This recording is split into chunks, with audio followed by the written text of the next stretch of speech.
A ton to get through. There's a lot of reaction, as you can anticipate. The contrails of this story extend across the country, and we'll go through a lot of it. We're going to talk about a lot of it. I mean, my feeling today is that this, someplace, somewhere, this is going to end very badly. Of course, we can hope not, but that's the direction that it feels like it's going. Meanwhile, we're getting new calls. Resources and influence should educate himself, and frankly, has a responsibility to do so on the facts before weighing in. This is disgraceful and extremely reckless. The officer saved a young girl's life. No amount of gaslighting will change that fact. That's the part of this story that's continually being left out by those who are weighing on it, that this officer quite possibly saved another girl's life with his actions.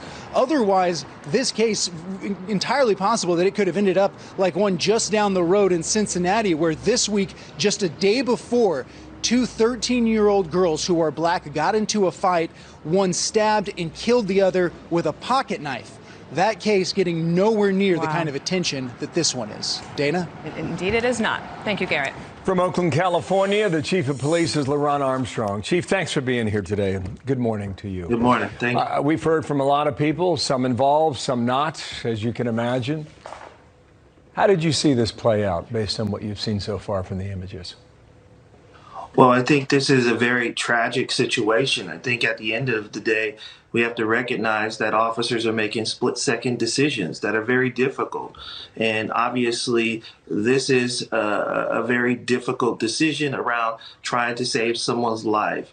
But also I recognize that a 16-year-old girl lost her life, and I think we have to be able to balance both, to say that both that community is suffering, but that's probably the toughest decision that a police officer has to make. And in that moment, trying to save someone's life is paramount. But also recognize that there is a lot of hurt and pain that we are dealing with in our communities across the country when it comes to officer-involved shootings. And so we have to recognize that this is a time, I think, for us to begin to examine how we can work better with community, how we can better understand the job that police officers do in America, but also be compassionate. Chief, I think that's very heartfelt. How come we don't hear the same about perhaps violence in Oakland, California, or the consistent reporting we have done in the city of Chicago for years now? I think that's one of the things I've been working tremendously hard, is to bring the voices to everybody that loses their life. That in Oakland, California, we currently have 45 homicides. That's up 200% compared to last year. And each one of those homicides, they matter. They matter to their families. They matter to the community. And so I think that's the conversation that we need to have, that every death matters. But I think there's even more focus around law enforcement when we make decisions to engage in use of force that sometimes community obviously does not understand why. And so it's important that we explain why. And I think the life-saving efforts that happened in Columbus, I think is difficult to see. But obviously, the impact obviously is being felt across the country. To that end, Chief, there was a reporter yesterday that asked a question. I want to play this for you and see what you think about it. Take a listen. Can an officer shoot the leg? Can they shoot somewhere that would not result in a fatal wound? When you try to start shooting legs or arms, rounds miss, and then they continue on, and there are people behind that could be in danger that are not committing anything. Is that part of explaining, policing to the public? Yeah, I think it's important for the public to understand when an officer actually... Strain and pressure, they go through a lot of training. Given all of this, and you think about the LeBron James tweet, of course, then he sent a follow-up one saying that he was deleting his original tweet, but he was mad about the entire system that is creating more racism, and he's desperate for accountability. When you have an officer such as the one in Columbus that was highlighted by a LeBron James tweet for a while and saying, "You're next," do you think there's a real risk across America that police will, even subconsciously, pull back and not try to engage to protect others? Well, I think that police officers across the country go out and go out with well-intentioned to help save people in our community, to do a great job to make communities safer. I think our commitment is clear every day, that we understand the sacrifice that comes with, and it's a very difficult job. And I recognize, the efforts of all police officers, but I do think that there is conversations that need to be had so that people don't, respond in an emotional way. I know that emotions are high, and nobody wants to see these incidents occur across our country. But I think when we have these incidents, we have to exercise some level of patience and allow an investigation to take place, and for us to have the opportunity to better understand the facts and what actually happened. And then if accountability is appropriate, we take those actions. Chief, thank you. We appreciate your perspective. And thank you, Chief. Nice to see you from Oakland. By voting for D.C. statehood, the House of Representatives reaffirms this truth that all deserve a voice in our democracy. For centuries, they have been denied their right to representation. It is imperative that we correct this injustice, which is also a matter of civil rights and security. House Democrats taking the next step to make Washington, D.C. a state, set to pass our D.C. statehood bill. That's today. And they are pushing to end the filibuster in the Senate so they can get the bill to President Biden's desk, saying it's about fairness.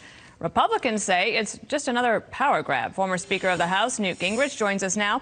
Speaker, I noted that even President Obama was supportive but a little bit lukewarm, actually didn't take this kind of aggressive step of support from the White House. That is different. It is new. And still, we have Joe Manchin saying that the filibuster is not going to change on his watch. Are you confident of that? Well, look, in this administration, I'm not confident of anything. Who knows? But it strikes me that for a lot of people in the country, the constitutional case for a District of Columbia, which was very deliberately done. Remember, the Founding Fathers carved an area out of Washington, out of Virginia and Maryland to create the national capital. They did so because they'd had riots in Philadelphia as people tried to, blackmail the government. And so they consciously wanted a district that would be separate and would be, in a sense, outside of politics. Now, that's held up for over 200 years, and I think it probably will hold up against this year. And you kind of have to wonder, other than a pure power grab by the left, what's the real rationale for this? It strikes me that the effort to get everybody concedes that you'd pick up 2 Democratic senators, a Democratic House member. So it's a pure political power game. And my guess is that it's not going to get through the Senate, and that, in fact, we've already had a letter signed by some 20-plus U.S. attorneys or state attorneys general that they will file an immediate suit because they believe it's unconstitutional to try to create the District of Columbia as a state purely by legislation. They think it would take a constitutional amendment. So I think this is a lot longer game, but it's part of this bizarre period where, and you have to give Speaker Pelosi credit. She has a very narrow margin. She's turned it into a machine. She gets people to vote yes all the time, no matter what people back home feel. And so this is an unpopular bill, just as the Corrupt Politicians Act, H.R. 1, is an unpopular bill. Doesn't matter. Right. They managed to grind the machine along. I don't think that happens in the Senate. Couple things here. Wall Street Journal, check it out. D.C. statehood gambit. They write the latest House Democratic power grab is unconstitutional. Maybe you get a court battle in the end over this. Joe Biden, from June of last year, he says D.C. should be a state. Pass it on. I remember that. That was shocking. That was his tweet. Yeah. And Steny Hoyer just this week said, I hope the filibuster is jettisoned, referring to the Senate. Sure. Did Steny Hoyer feel that way over the summer when Tim Scott was trying to get police reform and Democrats in the Senate filibustered his event there? Look, I think you're in an unusual position where the radical left, desperate to remake America before the 2022 election, where they're going to lose control of the House by a huge margin. They are desperate to get this stuff all done now, immediately, and they're not thinking about the future at all, and they're not thinking about what a conservative Senate and a conservative House would be like without a filibuster. So, this is a very strange moment in American history. And earlier today, Fox was reporting on the scale of illegal immigration that's underway. And you have New York State passing a $15,000 per immigrant payment for illegal immigrants who get COVID. And then we say, gee, I wonder why they came to America. Well, guess what? This whole system is screwed up right now. And if you go step by step, none of it makes much sense. I agree. I'm feeling that way today, Mr. Speaker. Thank you. One of those upside down days, we it's wild. think. Thanks, Newt Gingrich. Thanks for being with us. His reference to what's happening in the New York budget. They passed $2.1 billion to cut stimulus checks to illegals who can prove that they're employed or they work here, up to $15,000. Yeah. If you can prove that you're illegal and you don't have a job, you get up to $3,000. Imagine that. Pretty good business. On one thing on D.C. statehood, George Will had a column in which I thought this was smart. Let the D.C. residents vote in Maryland for Senate, right? You say you want representation. If that's the policy principle, and if you're going by the Constitution, you could vote in Maryland. Do you think they'll take that deal? Listen, I think there's very interesting history, whether it's Maryland or Virginia, going back to 1846. All the D.C. nerds, they know about this stuff. The New York City guys do not. However, we're learning as we go. One thing before we get a break. I know we're out of time here. Valerie Jarrett tweeted this about what happened in Columbus, Ohio. She said a black teenage girl named Makia Bryant was killed because a police officer immediately decided to shoot her multiple times in order to break up a knife fight. Demand accountability, fight for justice, hashtag Black Lives Matter. We need to hear from the family of the girl who was the target of that knife. Right. How are they feeling now that their daughter, their sister, and at this point, is alive? Should we allow knife fights? Is that where we've resorted to? As you said, Dana, right? I'm having a weird day. Feeling I'm having a weird day. upside down. Last week I was in a rare mood. Today I'm having a rare day. Following this in D.C. today, Jillian, good morning. Good morning, Bill. So parents of students at Thomas Jefferson High School tell Fox News they're suing the Department of Education now because they say this issue is worth fighting on behalf of all Americans. But they also say they're just sick and tired of their kids being inundated with messages telling them they're racist inherently based on the color of their skin. Now, one parent who's leading the charge, Bill, her name's Ashra Nomani, she's the mother of an Asian student at the school, says the student population that's made up of over 70% Asians is fighting back against, quote, critical race theory taught at Thomas Jefferson High School, including a lecture to the mostly Asian kids on their racism and lack of diversity. And Harry Jackson, he's a father to a black student at the school who's a party to this lawsuit, says 5%, the roughly 5% of black students that are currently enrolled, quote, see it for what it is, a tacit admission they don't think black and Hispanic students have what it takes to compete on merit. That's not the message my parents gave me. It's not the message I share with my own children. And it's not a message we should be sending to other children just to salve our consciences. Now, President Reagan, the Secretary of Education, weighing in yesterday, says all these new Biden rules that promote racial equity are coming at the expense of academics. Take a listen to Bill Bennett.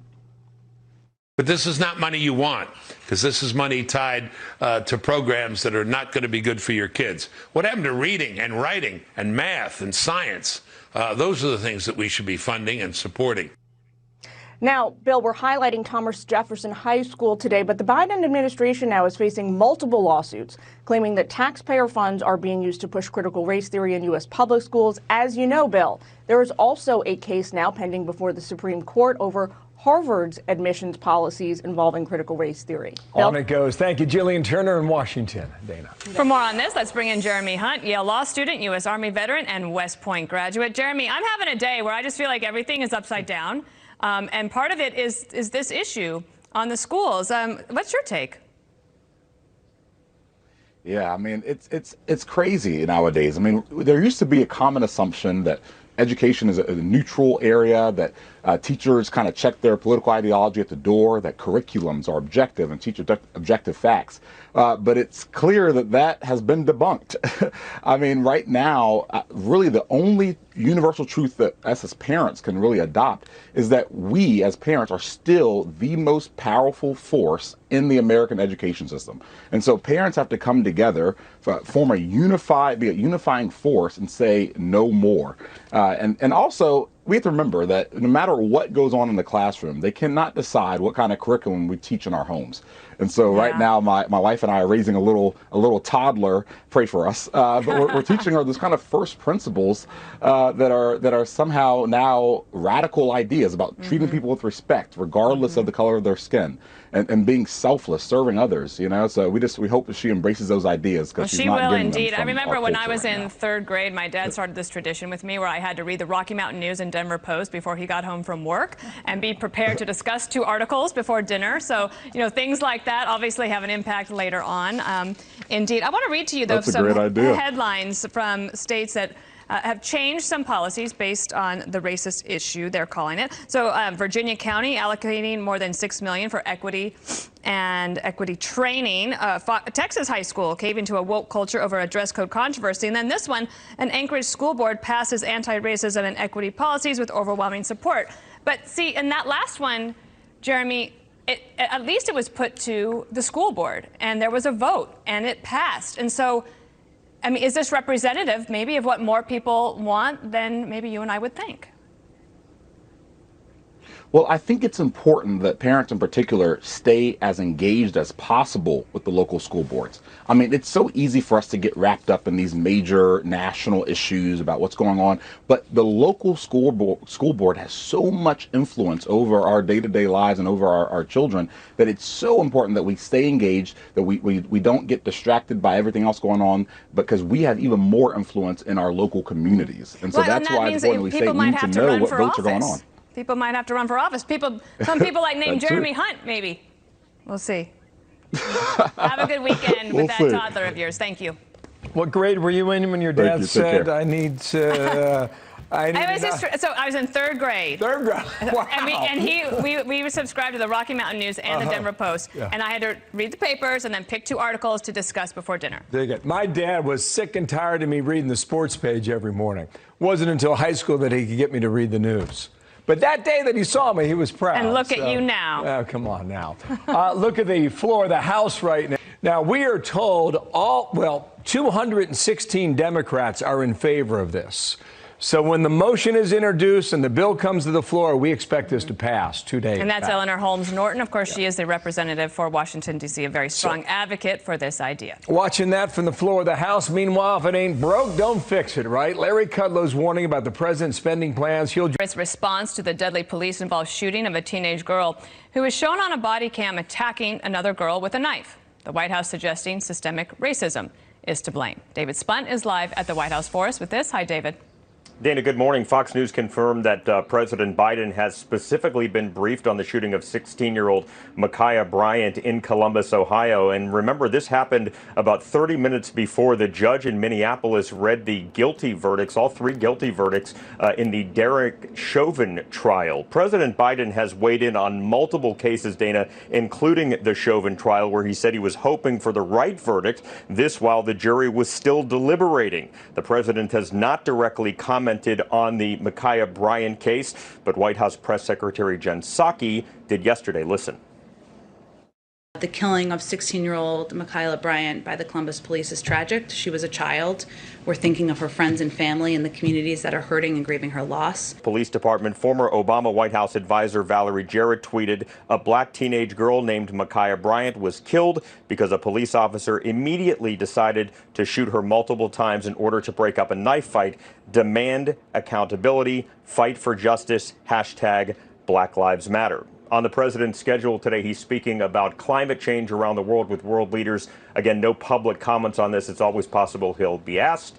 And of course, we'll watch it. Okay, Dana? I'm sure you will. Thank you, David. Let's bring in Carl Rove, get a bit of analysis here. Carl, good day to you. A lot of questions for Jen Psaki about Joe Biden's own history as a politician in D.C. and what crime bills he proposed in the 80s and 90s and onward. I was struck by the tone, the events surrounding George Floyd's death notwithstanding. I was surprised the tone that he and the vice president had toward the country the other night. Were you? Yes, I was taken aback. They are not the only ones in this administration. Last week, the UN ambassador, the U.S. ambassador to the United Nations, gave a speech that basically depicted the United States as a failed nation, eaten up by racism. Born in racism, living in racism, and inherently racist. And I for one, reject that. I mean, what I saw in that terrible tape of that man losing his life, of George Floyd losing his life, was evil. But I'm not willing to say that I saw in it that our police are systemically racist. This week, Representative Tlaib of Michigan said that our police are inherently and intentionally racist, and as a result, no more police, no more incarceration, no militarization. And I think that's absolutely wrong. I think our men and women in blue, by and large, every day get up and try and do. Carl, we're surprised by the tones of Biden and Harris, because to me, it's all been leading up to this. And Carl, in your column today, you write that the left brightens the Republicans' midterm chances, that a perception that's long haunted Democrats that they're anti-police and weak on law and order hurt them in 2020 and is likely to inflict even more damage on their electoral prospects in 2022. So when I read that last night, I feel like the Democrats are looking at the Republicans saying, you guys don't get it. This is what we're seeing. Yeah. And the Republicans are looking at Democrats saying, you guys don't get it. And I'm trying to sort out what the truth is here. Well, let me tell you, this is intentionally racist. Right. And what were the responses from the White House and from the Speaker of the House? Milquetoast. Just sort of like Nancy Pelosi said, well, I'm not certain all police officers, ought to be painted with the same brush. And, there was no, we disagree, that's wrong. It was, well, maybe you're right, but we're going to just sort of sit on the sidelines. It's an issue. It's out there, and it's going to be with us right up to the midterms that you write about the Wall Street Journal. And no offense against my lovely co-anchor. However, there are 330 million of us, okay? And there's a certain goodness in America that we live with every day. I know that. I'm just saying I can't believe that you're surprised by Biden and Harris. I would just say that, that if you as a leader applaud that, you will be rewarded for that, for recognizing the goodness in others. Quick thought, Carl. Got to run. I totally agree with you. I was not surprised about Vice President Harris because she spewed this rhetoric out before. Yeah. I was surprised by President Biden. Okay, we'll leave it there. I was taken back. Thank you. We're going to talk about this in the commercial. Oh, yeah, we're going to talk about it. Bye-bye. Bye, Carl. On another topic, President Biden is set to shift America's energy industry, and coal miners are bracing for the impact. We have a live report from West Virginia to get some of their reaction. Plus, Attorney General Merrick Garland announcing a federal investigation into the Minneapolis Police Department. But will it produce any real